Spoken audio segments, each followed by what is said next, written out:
Good morning. My name is Sharon Townsend. I'm connected with Women's Bible Study, with a small group, connections team, and of course reading. And I get to start our first part in John, our new series.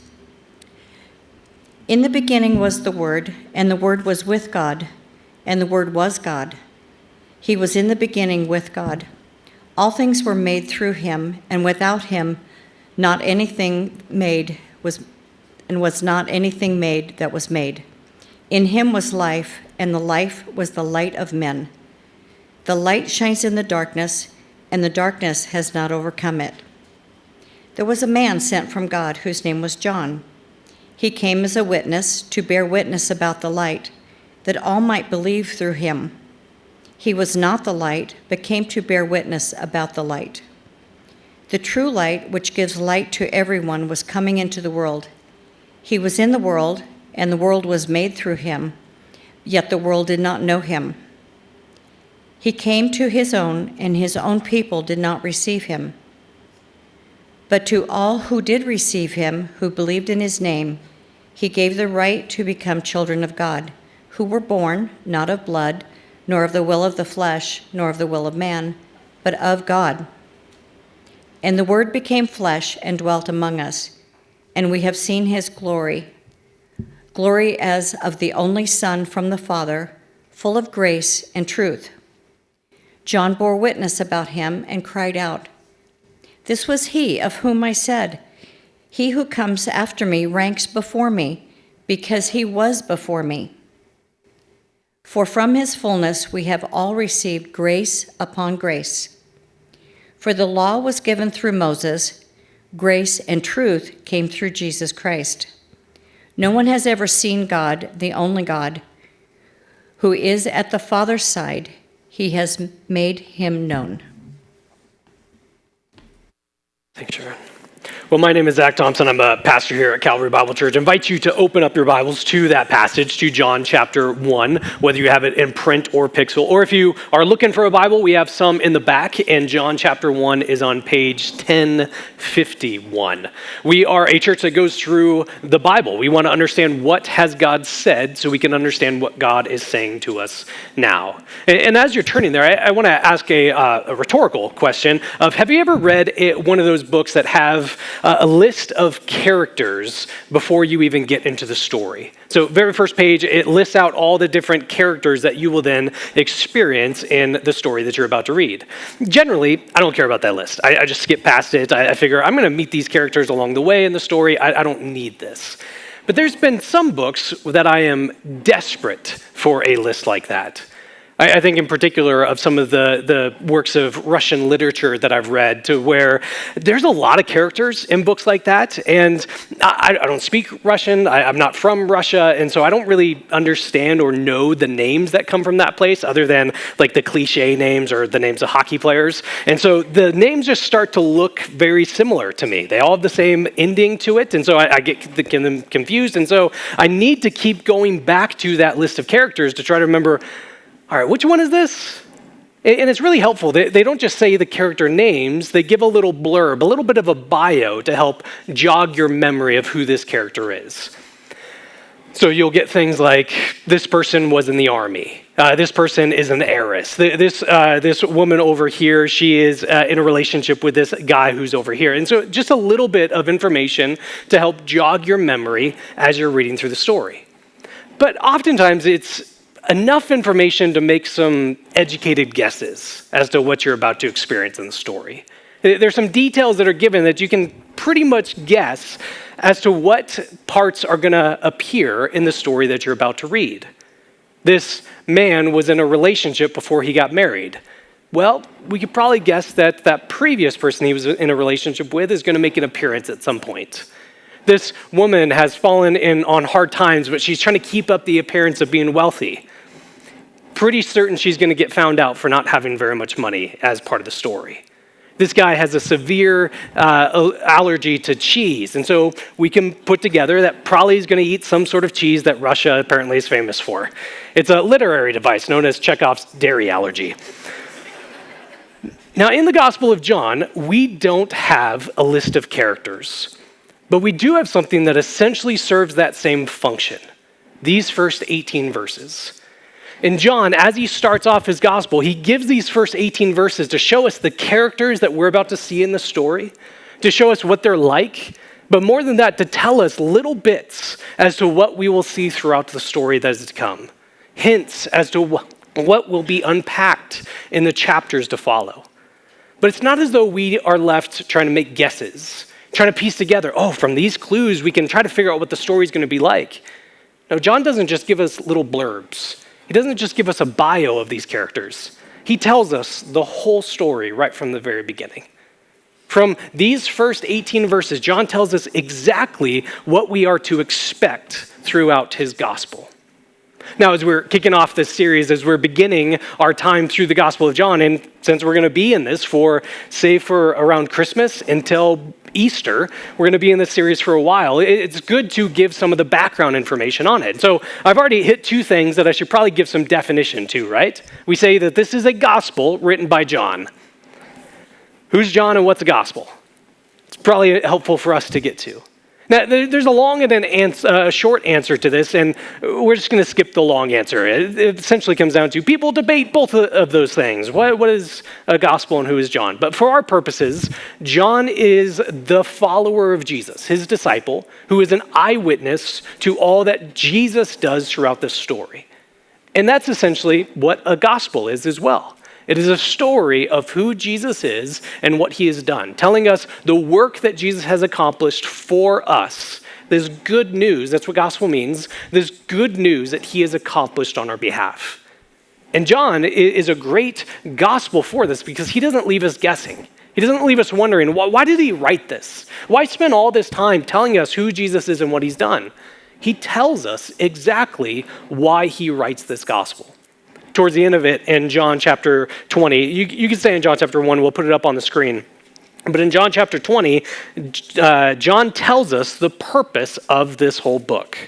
He says, now Jesus did many other signs in the presence of his disciples than the ones that he writes about here. Many other signs which are not written in this book. But these are written, so all of this is written, so that you may believe that Jesus is the Christ, the Messiah, the Savior of the world, the Son of God, and that by believing you may have life in his name. See, John says, I've written down all that I saw Jesus do. I've written down all that Jesus has done so that you might believe in him. And by believing in him, have life in his name. That's why we titled this series, That You May Have Life. Because the whole purpose of this book, everything that John does in this gospel, is so that you may believe in Jesus and have life in his name. But as we said, we don't need to jump to the end of this gospel to understand why John wrote it. From the very beginning, from these first 18 verses, John tells us everything that is about to happen in the story. He tells us the characters, he tells us what the themes are, he tells us what this story is all about from the very beginning. If he did have a list of characters, we would find it here. And right at the very beginning, we would see the most important character, the one who shows up over and over again, that we see that this gospel is ultimately the story of God. He is the character that would be right at the top of the page on the character list for this gospel. But he doesn't just tell us who God is, tell us that it's about God. All throughout these first 18 verses, he is telling us about this character. He's telling us about God. And we see that from the very first words, that he is showing us that this God that's being talked about here in the Gospel of John, he's not some new character. He's not someone who pops up out of nowhere, but this God is the God of the Old Testament. From all those stories that come before this in the Bible, from all that we see before the Gospel of John, it's the same character. That God is the one who's showing up here. And we get that from those first few words of John chapter 1, verse 1. It says, in the beginning. And we could even just stop right there. In the beginning. It just sounds like a simple way to start a story, right? We always want to hear where stories pick up. We always want to go to where the story actually begins. But there's so much that's built within this. There's so much that John is hinting at with these words. These aren't just arbitrary words. He isn't just randomly picking a way to start a story. These are very meaningful, in the beginning. In 3 simple words, John is saying so much because he's hoping that this will sound familiar. He's hoping that this might jog a memory, like how you and I might communicate. We don't say the whole thing, but we just hint at what we mean. Like if we wanted to recall what a story might be, I don't need to go into all details, but I could say, a long time ago in a galaxy far, far away, we know what that's talking about there. When John says in the beginning, he isn't just arbitrarily saying, this is where the story starts. He wants that to jog a memory for us. Wait, I know those words. That's how the whole Bible starts. Genesis chapter 1, verse 1 says, in the beginning, God created the heavens and the earth. See, when John starts his story off by saying, in the beginning, he's pointing back to all that came before. He's trying to show the continuation of the story that came before this. He's recalling the storyline of the Bible and say, that God who'd been working previously, he's the one who's working here now. This past summer as a church, we spent every single week looking over the storyline of the Old Testament, looking over what happens before the Gospel of John, seeing how God works. And what John is saying here, by saying in the beginning, he is saying that God that we looked at every single week over this summer, the God who we read all throughout the 37 books of the Old Testament, that God is still working here in this story. The God of Adam and Abraham and Moses and Ruth is who this story is about as well. The God who made the world is still making here. The God who pursued his people is still pursuing his people here. See, John is saying, I'm not writing a new story. I'm not starting fresh. I'm not telling you a tale that's come out of nowhere. No, the God of the Old Testament, the God who's always been working, the God who always exists, is doing so here as well. Instead, the Gospel of John is the story of how God keeps every single promise that he made in the Old Testament. The Gospel of John is a story of how God is showing the extent to which he will pursue his people. The Gospel of John is the story of how every single every single instance that we read about in the Old Testament comes to life here. And we continue that by seeing that this God of the Old Testament, now in this story, is making belief possible. He's starting this story. He's entering into human history to make belief in him possible. We pick it up in the next section, starting in verse 6. It said, there was a man sent from God whose name was John. Just a quick pause. I know we called this the Gospel of John, and so now we come to a man named John, different John. I know that's a little bit confusing. It's called the Gospel of John. The first guy that we meet named John, no, but not him, the different guy. It would be really helpful if we had those character sheets, right? So like, which John are we talking about right here? Or at least give us last names. This is not talking about John the author. This is John the Baptist, and we'll talk about him a little bit more next week. But there was a man sent from God whose name was John. So John was sent by God, and he came as a witness to bear witness about the light, that all might believe through him. He, John, was not the light, but he came to bear witness about the light. All right, that's really confusing. It's saying light a whole lot right there. I mean, all of these 18 verses are so jam-packed full of meaning. There's so much that's being talked about. It makes a really hard introduction to the story. I mean, we say in the beginning, but there's no birth of Jesus. We just talk about the light. We say it's in the beginning, but there's no story about how Jesus gets to this point. We're just calling him the Word and all kinds of confusing things. It makes her a really difficult read. But everything that we read in this time will get unpacked later on. So this idea of light, that's going to be an important theme throughout the Gospel of John, and we'll see it pop up time and time again. I mean, one of the most famous verses of John 3:16, it comes around this conversation of the light. Light will show up over and over again, but he's merely hinting at the themes that will to come.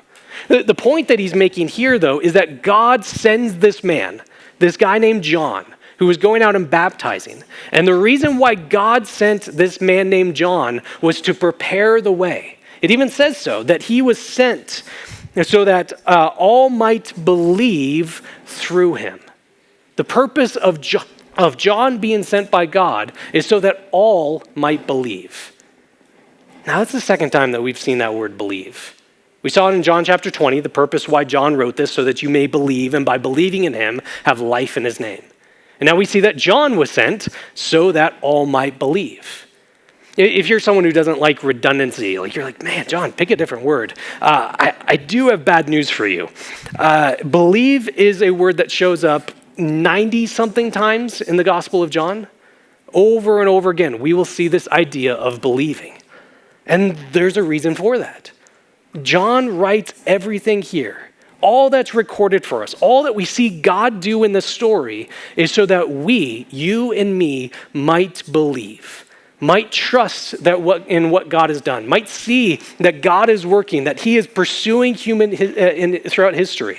Every single word that John so artfully uses in this gospel is for the purpose of us believing. And by believing in him, that we would have life in his name. See, from the very beginning, John tells us that God is working in this story so that we may believe. All of it. All that God does is for us to believe. See, I used to unfairly mock, maybe the right word. I don't know. I wasn't doing it from a good intention. It would be unfairly critical of a practice that we would see in Christians of either giving or receiving the Gospel of John when you're a new Christian. Did anyone experience that when you were trying to figure out what Christianity was about? Yeah, someone is with me at least. I appreciate that. We give out the Gospel of John as a way to show what Jesus is like. And I was always critical of that. I was like, this is the most weird introduction to any story. Why would we give this to someone who doesn't know who Jesus is? It's talking about lights and words and all kinds of stuff. It doesn't make for a really easy read. I just wondered, would people continue to press on after these first 18 verses? They're weird. We should acknowledge they're weird. But it's come to the conclusion of, man, John is the perfect gospel to give to people who've never experienced Jesus. Because every bit of it is written so that people would believe. I mean, even for those of us who've been following Jesus for a long time, John is a perfect gospel for us to be reading. Because it is pointing us back to the work that God has done. So whether we are new to Christianity or we've been around for a while, we are given a new and a fresh perspective of who Jesus is every time that we go to this gospel. We are reminded of all that we have in him. We are reminded of all that God has done for the very purpose that we would believe, and by believing, have life in his name. The idea is continued into the next section, which goes from verses 9 to 13. Where it continues on in the story that the God of the Old Testament, who makes belief possible, does so to create a people for himself. That the work that God is doing here, all of it so that we could believe, makes a people for himself. And we can see that if we get to the end of the section, verses 12 and 13. It says, but to all who did receive him, talking about Jesus, those who received Jesus, who believed in his name, he gave the right to become children of God, who were born not of blood, nor of the will of the flesh, nor of the will of man, but of God. See, we're told that God does this work. The story that we're going to see in this Gospel of John is so that God can create a people for himself. I mean, the only reason why we are people to begin with is God created us. But the work that God does in the story is to create us as a people for him, to make us his children. That's what it says. Those who did receive him, those who believe in his name, third use of believe so far, so only 87 or so to go. Those who believe in his name, he gave the right to become children of God, to be his, to be heirs of all that he has, to be with him, to know and be known by this God, to be in relationship with him, to have closeness with this God that we are always meant to be with. And we might ask, how is that possible? Like I said, we spent all summer going through the Old Testament, and we see story after story of this not working out. We see throughout the Old Testament storyline that ever since sin enters this world, ever since humans rebelled against God, this world has been broken. It's been marred. It's been less than what it's always been meant to be. And the result of that is that humans themselves are broken, that all of us are scrambling to find some sort of purpose and identity and value, that we just see this world broken from the very beginning. It's not what it's meant to be. And as we try to go back to God, the God that we are always meant to be with, we are always meant to be children of God, which that is where we find our purpose, identity, and value. But we were not able to because we chose to turn away from him. We rebelled against God, and God is so perfect and holy that we could not draw near to him. So how does John possibly say, after we saw throughout the Old Testament storyline of God pursuing his people and them turning away, how could we possibly say that there's an ability to be children of God when we see God's people constantly look towards other things? How could we say that we could be near God when we see throughout the Old Testament storyline that as people try to draw near to him, sin makes that impossible? How can we say that there's a time to know and be known by God when this removal has marked human history ever since the very beginning? Well, it's only possible if something is changing in that story. It's only possible. Otherwise, we just keep doing that same loop over and over again that we saw throughout the Old Testament. Something needs to change to make it permanent. Something needs to change to make the story different than what it was in the Old Testament. Something needs to change to make this possible. And the hint is, it's not you and me. We see what happens throughout the Old Testament if it's left to you and me, and it's the same story over and over and over again. So how can John possibly say that people can be the children of God if we know we can't do anything to make that happen? We can't draw near to God, we can't approach him, we can't get close to him, we can't be perfect like he is. Something needs to change in the story. And what changes is how God works. What changes is that God is doing something new. And that's what makes it possible to be his children. That's what makes it possible to be near to him. That's what makes it possible to not have the New Testament look just like the Old Testament. And what he does, the God of the Old Testament, makes belief in impossible, creating a people for himself by becoming flesh, by becoming human, by entering into this world. By joining in with humans who could not possibly draw near to him, God does something new by showing up in this world that he made, in this world that was made perfect, but we rebelled, with his people that we were always meant to be with him, but we have turned away. God himself pursued his people by becoming a person as well, by becoming human as well. We see this captured really well in John 1:14. It says, "And the Word became flesh and dwelt among us. And we have seen his glory, the glory of the only Son from the Father, full of grace and truth." Again, it's weird. It's a weird sentence to read.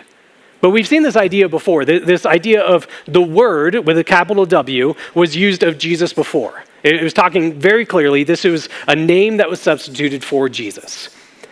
But again, John is very intentional with his words. Just like when he said, in the beginning, that's supposed to make us think of something. When he is calling Jesus the Word here, that's not just a throwaway line. That's not just a cool nickname that he gave him. There's meaning behind that. Because the audience that John was writing to, they would have had an understanding of what they thought the word, capital W, would have meant. It's a reminder that whenever we read the Bible, it comes with the understanding that it's not written to us. John isn't sitting there writing like, man, Thornton in 2025, they're going to love this. Like, it's not written to us. He has an original audience that he's writing to. But it is written for us. There's so much that we get from this book. There's so much that changes us. We do receive this book, but it's not originally written to us. So John was writing to an audience that would have had an understanding of what the word would have meant. And he had two different people in his audience, those who were Jewish, influenced by Jewish thinking, and those who were from the greater Roman world, influenced by Greek thinking. And that was probably the bigger chunk of his audience. We have some clues throughout the book that make us think, oh, it's primarily written to non-Jewish people who didn't have an Old Testament background. Some in there, but not all people would have had an Old Testament background. Now, both of those camps would have had an understanding of what the word meant. In Greek thought, it was an idea that, man, there's got to be something that explains all of this world. There's got to be something that helps us to see the purpose, to help us understand what life is like, almost like an owner's manual. Now, they didn't actually have that in their hand, but people would try to understand what is the overarching purpose or overarching design of all of creation. They called that the Word, like an owner's manual of all of life. In Jewish thought, the Word was the divine revelation of God, the best and clearest picture that we have of what God is like. That was called the Word.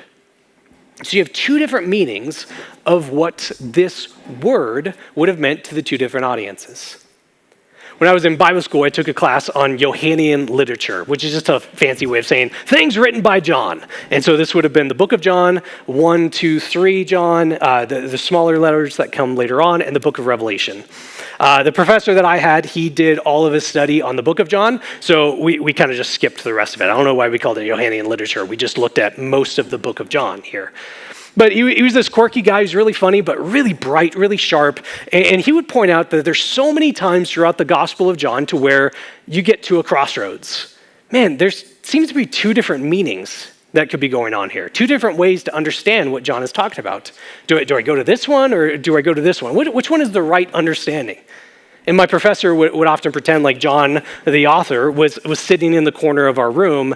And whenever we got to one of these crossroads, like, which one is the right reading? He would pretend like John was sitting there just nodding. Yes.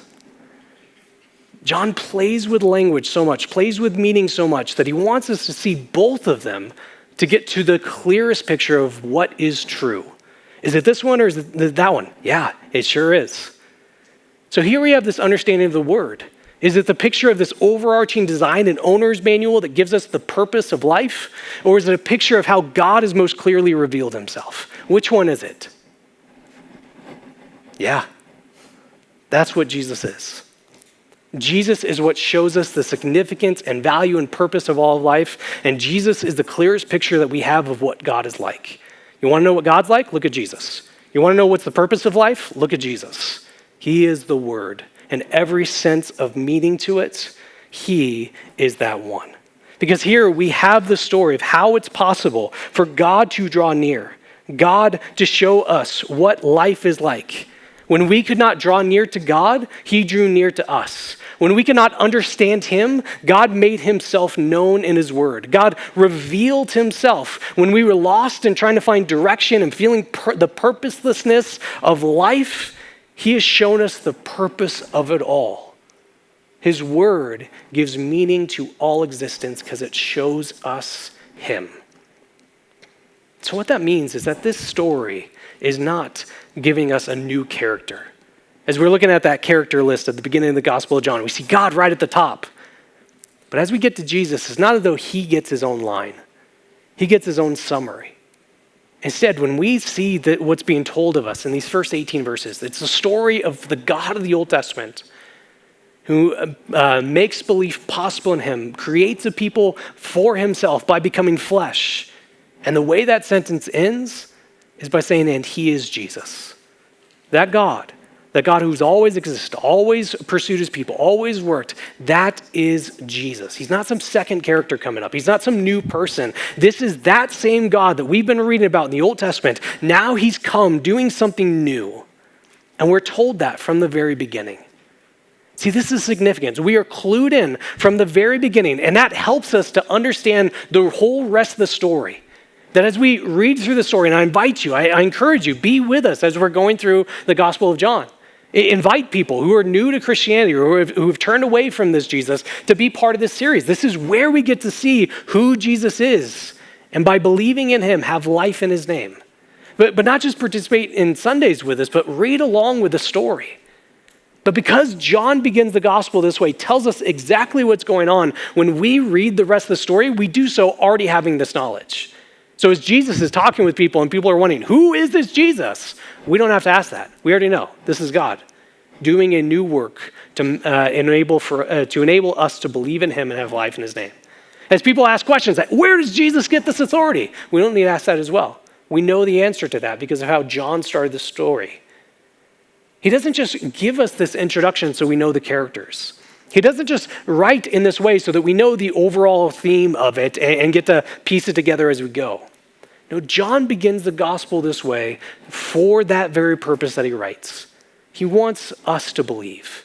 He wants us to know what Jesus is doing. He wants us to put our faith and trust in him. And by showing us that that is the story from the very beginning, that helps us along the way. That helps us to believe along the way. That helps us to get to his very purpose, which is to believe in him. Knowing how the story ends changes how we understand the story. When I was a kid, my family would regularly rent movies, and then we'd watch them together at night. And one time we rented the movie Pearl Harbor, which we knew going into it, this was probably going to be split up over multiple nights. It was a very long movie. It was 3 hours long. It was one of those to where even though we got it on DVD, it was so long, it needed to be split up over multiple discs. And so we were going to sit down for it after dinner, and my sister put the disc in, and we're watching it, and it's a weird movie. It's really strange. Like, we're just watching people fighting these battles in Japan, and it didn't really introduce the characters all that well. It just kind of expects you to know who they are.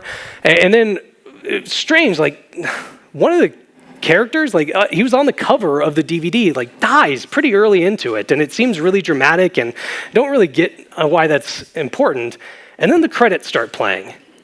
And we were really confused as a family. We thought this movie called Pearl Harbor would have had something to do with, I don't know, Pearl Harbor, but it didn't at all. So we get the disc out of it, and right there on the front of it, those all-important words, disc 2. My sister had put the wrong one in, which we've never brought up at her expense over the years to come. But when we eventually got to it and we watched disc 1 in the order that we were supposed to, it still didn't make for a great movie watching experience. Because, yeah, there was a lengthy part on Pearl Harbor, who would have thought? But as there's these dramatic scenes and the music is swelling and this character is going through a really hard time, every time it was yeah, big deal. I've seen you in Japan. You're going to be fine. Knowing how the story ends changed how I understood the story. But we have it in a positive way here in the Gospel of John.